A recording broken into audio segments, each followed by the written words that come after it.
Tenez, voilà un très bon exemple. Cet arbre, c'est un marula. C'est une variété très répandue chez nous. Si vous regardez attentivement, vous verrez un très bon indice qui vous indique qu'il y a des éléphants dans le secteur. Où ça? Des éléphants dans le coin. Vous voulez descendre pour y jeter un coup d'œil?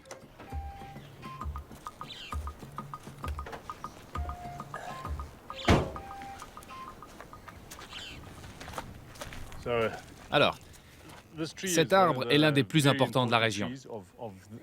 C'est donc un marula, comme je vous l'ai dit. Il donne beaucoup d'ombre grâce à sa hauteur et il donne une quantité incroyable de nourriture pour tous les animaux. Si on regarde bien l'arbre, on peut voir de la boue sur l'écorce.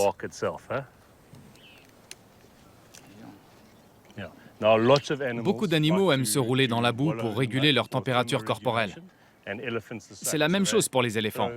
Ils s'aspergent de boue et d'eau pour se rafraîchir, mais aussi pour se débarrasser des parasites qu'ils ont sur la peau. Après, ils viennent se frotter contre l'arbre pour s'en débarrasser. Faut vraiment être un homme du bush pour voir qu'il y a un éléphant qui est venu se gratter là quand même, parce que si vous me l'aviez pas dit, c'est gris, mais c'est pas un gris très différent d'à côté. Mais c'est vrai, ouais.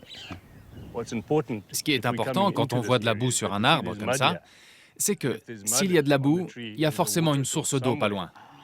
Donc on sait que quelque part dans ce secteur, il doit y avoir un étang ou un point d'eau. Et s'il y a de l'eau, il y a des animaux. Tout à fait.